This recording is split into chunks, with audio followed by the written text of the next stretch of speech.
Hi, everyone. Welcome to the 8 Billion Podcast. I am your host, Liza Florida, and today I have a special guest. So moving forward, you start this podcast, Fearless Mindset. How'd you come up with the name? My dad.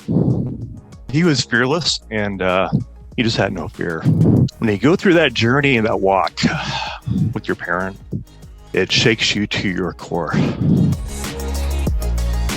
CNN asked me, what do these people need on Skid Row? I told them all they need is love. Yeah. They don't need to be judged. They just need love. Absolutely. And if you continue to love somebody until they can love themselves, their life might change. Yes. That little love might change their life. And I even say about 85 times in different ways, do the work, do the work, Yes. do the work throughout the book. Like, knowing about something is just not enough. Like, you actually have to apply the wisdom once you acquire it. And yeah, it is, the recipe will be different for all of us. I was so sentimental when I wrote that, and it was sort of just like a one night wherein I had so much realization about life, and I feel like now I've never been so happier and free. Like, if you notice some of my IG stories and Facebook posts, I keep on posting of me dancing and doing crazy things. It's the little things that we got to acknowledge and express gratitude towards. And when we do that, for one, we're happier people. We do end up achieving more, but we enjoy the process instead of always on this hamster wheel of success, goal, success, milestone, keep going, and then never actually fulfilling something in us. I screamed for Paulette, hey, come on out, lady, I've got something for you. So she came out of the tent, and she says, what's going on? You've got some friends with you today, huh? And I said, yeah, I got a couple of friends. Do you recognize anybody? And she had to raise her hand up to block the sun because it's kind of bright, and her cataract situation. And she looked at her son, and it took her about 3 seconds to realize who he was. And they instantly jumped on each other and cried and cried and cried. I went back to a principle that I've lived by, which is that my ambition needs to be bigger than my ego, right? My vision needs to be bigger than my ego. And in order to do that, it's about service to others. And so whenever I'm having like that bad rainy day, life is going in a terrible direction, the one thing that I focus on is who can I help today? I don't know what the word is, but it's like, you're doing something right, Deb. I asked her the right questions. I got her to that point. I was respectful of her space, but I did it. Like, because as an interviewer, it's hard to know sometimes, especially audio only. Am I okay? Are we in a good space? Are you okay to talk about this? Or should we continue on? Without those visual cues, it's sometimes difficult to gauge. So the fact that I got her there, we worked our way through it together. It was just like a major win in my book, as you said, being on the other side of the microphone, because it's a lot of responsibility being a host. And I realize that what I'm about to say is probably going to be interpreted incredibly controversially. And, also from my place of being very fortunate with business as things are, COVID has been one of the greatest gifts of my lifetime. I don't know if anyone else on there who's listening, I have been begging the world to just stop for 5 minutes so I could just get myself in order. Life has been feeling like it's been going so fast. It feels like there's not a chance to just take a breath and just breathe and reevaluate. And I've been feeling that way for years now,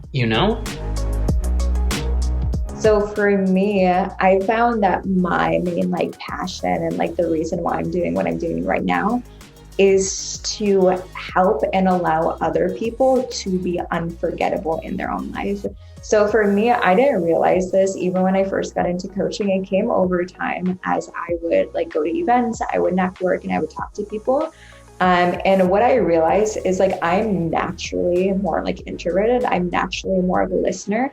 So for me, I always gave people and allowed people to speak about themselves and speak into what they want to do, into their dreams and their passions. No matter what's happened in this year, in 2020, as bad as it may be, there was lessons learned. There was, things lost. well, I think we all maybe lost something to some degree, but I always think about, if I'm blessed to get up every morning, it's a new opportunity for me to live, to thrive, to help someone.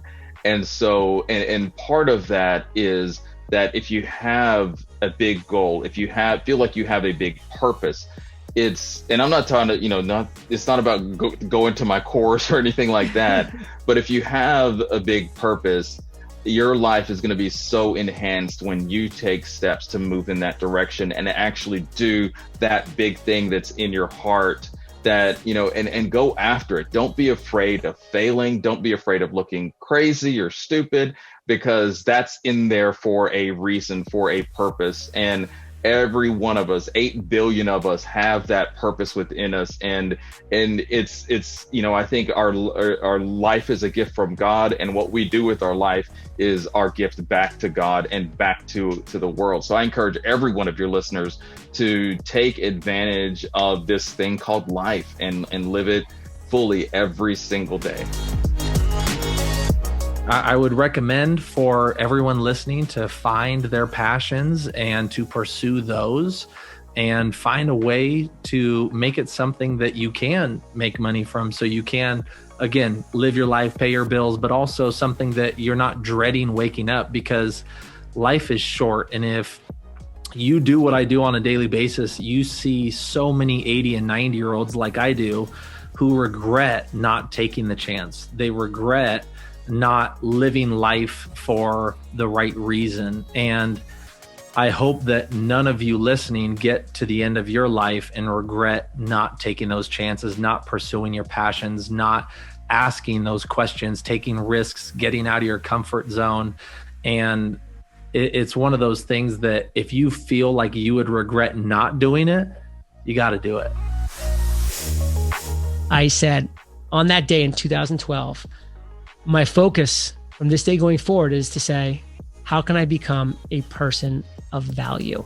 And that's what I would want to share with these 8 billion people. Look in the mirror and ask yourself, how am I being a person of value every single day? And some of you are going to have great answers, and keep doing that thing. And some of you aren't.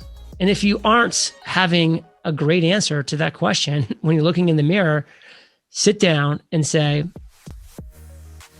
how can I actually solve a real problem in this world? What is that problem that I see that I want to solve? And how can I be a person of value solving that problem going forward?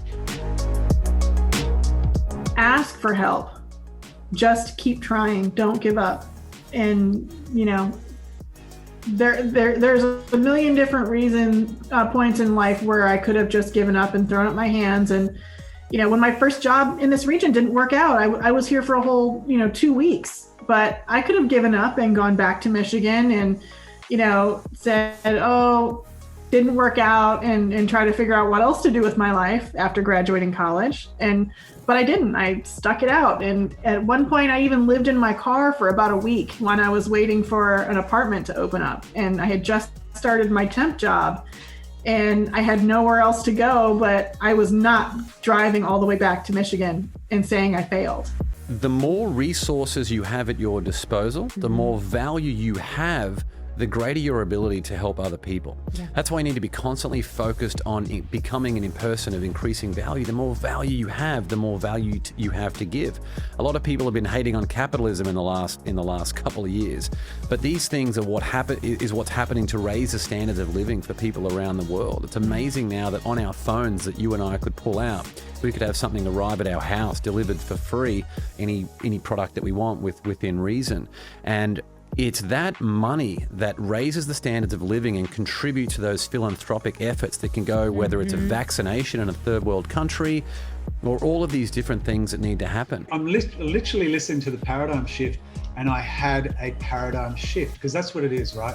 When you have an emotional impact, when you're having a release and you hear a thought in your mind, it gets stored as a subconscious belief.